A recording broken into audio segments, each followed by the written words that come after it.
So in order to provide the most timely analysis and the most up-to-date thoughts about the United States, I'd like to bring up everyone's attention to the Costa Rica laws, which was taking place in New York in September. And I'll say, well, just leave it alone, the U.S. didn't qualify, blah, blah, blah, blah, blah. But the reason I want to bring it up is because there's been a lot of misunderstanding of what happened during that game and what happened especially during the goals that were allowed by the United States to Costa Rica. Now, of course, U.S. had their chances, but Bruce Arena put in information where it was likely to create chances, it was also likely to allow a lot of chances. And so let's go right away to the first goal. Now, the highlights, of course, on YouTube and other places, and if you want to go check it out, go see it again. There are official U.S. highlights, there are some Costa Rican channel highlights, etc., etc. I think most people remember it, unfortunately. So what happened during the first goal?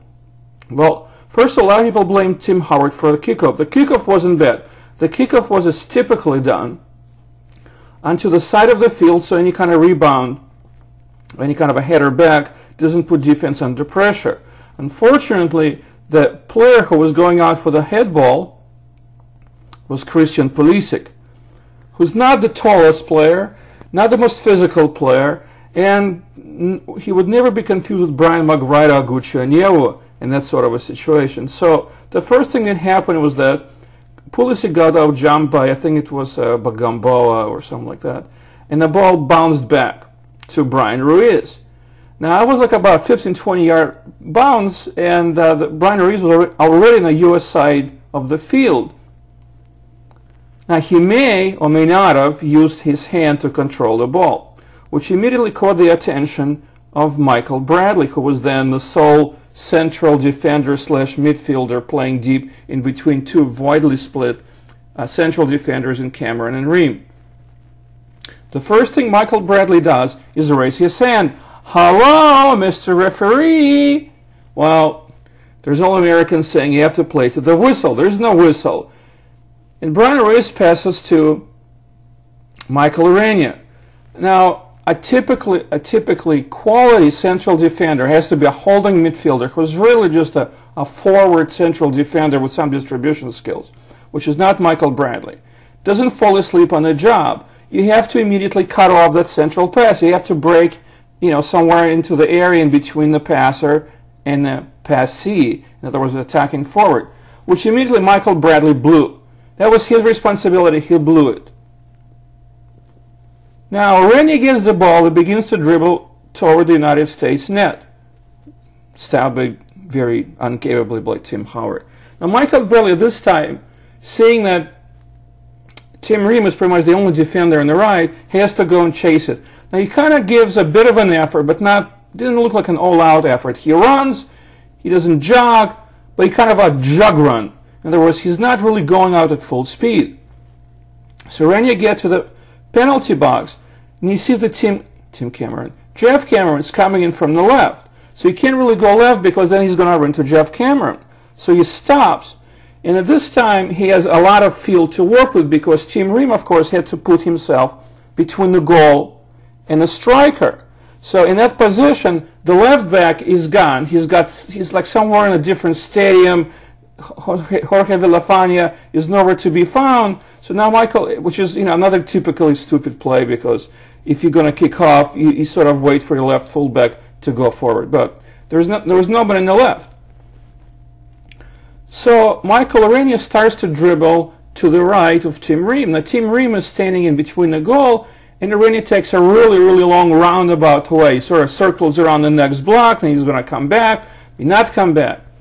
Well, Ream, of course, doesn't have the speed of Arena, especially since he has to turn his hips around and protect the area. So Arena makes his way, but at a very acute angle, or very narrow angle, however you want to call it, far right.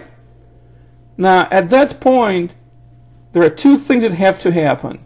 Either Bradley, although he's still chasing the play, so he's not in on the play, he's way behind, and Jeff Cameron have to break toward the goal, because Ream is going to have to try to stop Arena.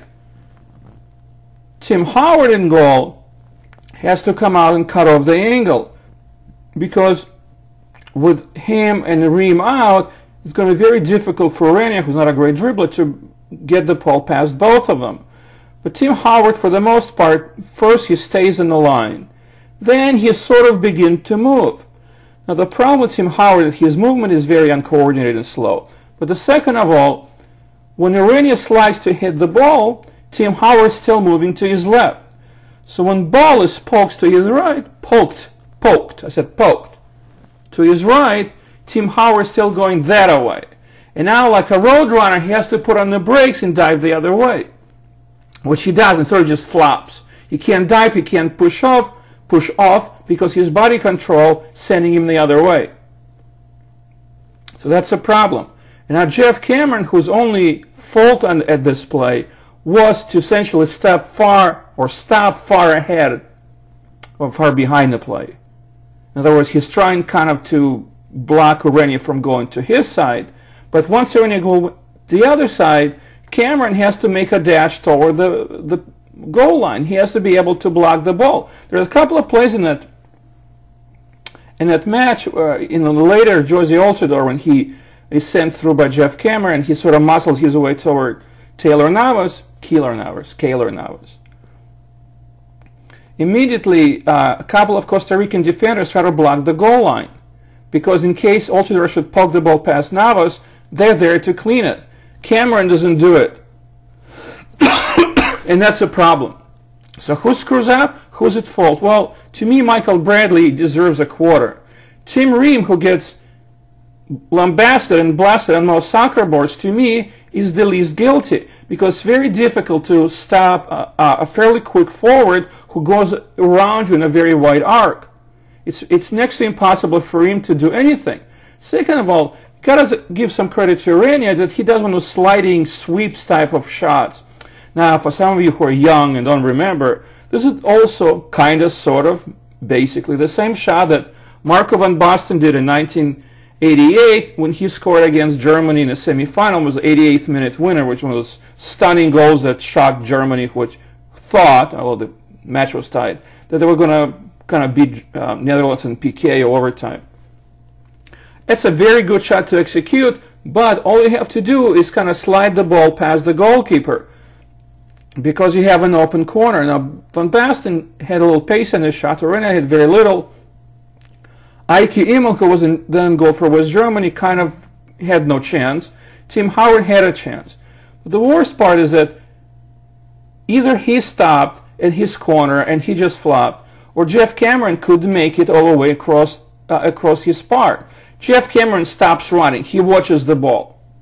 So when somebody, it's not Jeff Cameron's fault, they also could be right, because Jeff Cameron may not be able to make it to the goal line even if he ran full speed, but he has to make that effort. He has to make an effort to cover for Tim Howard, to cover that far post. As it happened, Howard doesn't cover it, Cameron doesn't cover it, Bradley is still like running around, oh yeah, I've done enough running, I'm good enough. And so that screws up. That's the goal. You got to give some credit to Urania. I would say the first culprit is Michael Bradley, because he doesn't cut off the pass. That's his job. Everybody has been blaming Cameron and Ream for playing wide, and they're playing sort of like width of the penalty box. But that's how they're supposed to play. They're in the same position in every play. They're wide. The ball's being kicked forward, they're wide. Bradley was supposed to fill up that middle. He didn't. Not only did he fill the middle, he basically, waving to the ref, hello, buddy. Well, so that's his responsibility. So Bradley's fault at 50%. I'd say Cameron, 25, maybe 15, give him a little pass. And mostly Howard, because Cameron, if you look at the speed of the players, probably doesn't make it into the corner.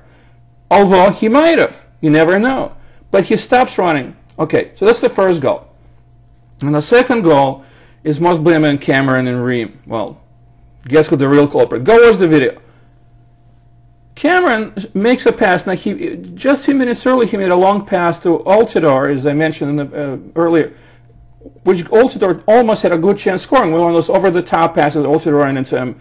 Didn't even get muscle up. He just couldn't push the ball past Navas. This time, Cameron goes short. The ball gets intercepted, I think, by Yeltsin Tejada. Sent to Ruiz. Now, if you look at that moment and look at the, there are plenty of replays online, whatever. Michael Bradley at that moment is on level, but slightly behind, but mostly on level, and just to the side of Michael Urania, the famous 2-goal scorer, the San Jose Earthquake player, and now Galaxy player. Michael Bradley stops running. He completely loses his head and completely loses the track of Urania, who was his head, was on top of his head, should have been sitting in his head. So when Bradley stops running, Urania starts running. Bradley completely, once again, supposed to protect that middle. Cameron's far wide, Ream's far left, Bradley's in the middle. Now this time he's actually in the play, except he stops running. He doesn't understand that Urania is making a dash behind him. So now Urania gets the ball and moves toward the goalkeeper. Once again, Bradley's far behind the play. At this point, Urania pretty much gets the idea that Howard can't move. Can't move, can't jump. So he sort of kind of pokes the ball past him. Now the distance between the shooter and the goalkeeper was sufficient at that point, so any kind of a, I won't say even in prime, any kind of a semi-athletic goalkeeper essentially dives to his right and tries to save it. Most goalkeepers would. You have to hit it really hard in order to get the ball from that distance past a decent goalkeeper. Tim Howard doesn't move. Tim Howard doesn't move. I repeat, Tim Howard does not move. So the ball goes in. Whose fault? Whose fault? Well, Costa Rica fault for playing to, Tim Howard. Michael Bradley. Jeff Cameron is partially responsible. It was his interception. He could make it back. Michael Bradley fell asleep. Tim Howard didn't react. 33% each? I'd say 33% Howard, 50% Bradley. Leave the rest to, what's his name? Jeff Cameron. So now Jeff Cameron is saying that, well, I didn't have a best game. Look, when you're a player, whether you're a captain or just a team member, you don't throw your teammates under the bus, and I understand that. And here's something that Jeff Cameron cannot do. He cannot say, I was partially responsible, my teammates were more responsible. He also cannot say, well, I'm 100% responsible, because any idiot, sans Bruce Arena, can understand it was not Jeff Cameron's fault. It was Michael Bradley's fault. It was Tim Howard's fault. Jeff Cameron was in on the play, in on the problem. So what happens now is that, going forward, Jeff Cameron and Tim Ream, two defenders who essentially did what they were told to do, staying wide and giving Michael Bradley the middle to distribute the ball going forward, they're the ones who get screwed. They're the ones who no longer get picked for the national team going to against Panama and against TNT at TNT, against the TNT's BC-D team. So they're the ones who are being blamed by Bruce Arena. They're the ones who are being called the bad apples or what have you. It wasn't their fault. It was it was Tim Howard, it was Michael Bradley. They're the ones who got to play the next game. They're the ones who essentially fell on their faces the next game. So now you have to place what sort of a coach wouldn't see that. It was pretty obvious seeing what happened in the field. Well, except for the U.S. media who kind of have their head stuck inside the important orifice. Bruce Arena didn't care, or Bruce Arena completely ignored what was happening in the field, or he let the personal problems between him and Cameron or him and Ream enter into the conversation, enter the debate. And so he can't play the foreigners, he has to play Americans. So he plays, a former American, at least somebody who's in North America, in own goal Gonzalez, and that screws him up. Now, just briefly talk about the TNT match, which most people sort of try to erase from their memories and erase from their minds. If you look what happened in TNT, first of all, of course, Omar Gonzalez slices the ball into his own net. Tim Howard stays stapled. I mean, his legs are stapled to that grass. He can't move at all. He just stands there. His hands begin to shake as the ball flies over. He doesn't make the move. Well, what's the first thing to tell you, anywhere you played in goal? you gotta move your feet. You gotta move your feet toward the ball, because you can't just jump and fall off the spot. You can't just push off. You have to be able to get some velocity. You have to have some speed and push off. Well, Tim Howard, A, reacts poorly, and once again has no power in his legs, so he can't push off, so on ball goes over the net. Now, everybody blames Omar Gonzalez, and he deserves the blame. But Tim Howard needs to get the shot. I would say that Brett Guzan, had he been in goal, would take that shot. And it would be easy. You make two quick steps, and the ball is in your hand. It's just like right on top of you. Well, Tim Howard doesn't move. Tim Howard doesn't jump. The ball goes in. Now, the couple of minutes later, Omar Gonzalez trips a Trinidadian inside a penalty box, and it should have been a penalty kick. The ref waves it off. So people would keep screaming, well, the ref didn't, call a penalty. And, well, that's what happens. Sometimes the penalties don't get called. And this time it benefited the United States. It may have benefited Costa Rica when Altidore got kind of shoved by Waston, but that's the way it works. But Arenas sort of got bailed out with Omar Gonzalez, because he's the guy whom he picked instead of Cameron, and yet here's the guy who pretty much responsible for the first 2 goals, or would have been responsible for 2 goals had it not been for the penalty not being called. And then of course the third, the real third goal, but would have been the actual second goal, was the margin of defeat. Was Trinidadians shooting from like 35, 40 yards, and if you look about how far from the side it was a 40-yard shot. Tim Howard got beaten by a 40-yard shot. Now, in there, I'm going to bring out something else. Earlier in the year, with Tim Howard playing for Colorado Rapids, was standing in goal, minding his own business. He kicked the ball forward. A couple of shots, it got back to one of the defenders. The defender was like about, 35, 40 yards away from the goal, almost in the right touchline. And he passes the ball back. The problem was the ball, and this is not an MLS site, I assume, because it's sometime in June, July, or whatever it was. So he passes the ball back to Tim Howard. The problem was there's some pace in the ball, which is excessive. In other words, the ball travels too fast. The second problem is the ball travels toward his own net. Now, the first thing to tell you, the first thing you have to understand when you're passing the ball back, you don't pass the ball toward your own frame, toward the frame of the goal, of the post, between the post. If you want to pass, you want to pass wide, in which case, the worst case scenario, the ball goes out for a corner. If you hit the own net, then it goes in for an own goal. So of course it went in for an own goal. The problem was, and once again it's an MLS site, I assume, still, or Colorado Rapids site, or on YouTube, which is whatever, is that Tim Howard has to run back. That's how the play happened. The guy hits the ball back, Tim Howard has to run back to cover it. And Tim Howard kind of needs a wheelchair at that point. He just has no speed. He's like an old grandpa trying to run across the field. Now, I'm not a grandpa, but that's the way I would run, I mean, I'm not very fast. I'm probably a little overweight. I couldn't do it. Tim Howard couldn't do it. And that was just a stunning exhibition of someone who's just behind his expiration date. Tim Howard, by that point, was a poor MLS goalkeeper, and he certainly was a poor national team goalkeeper.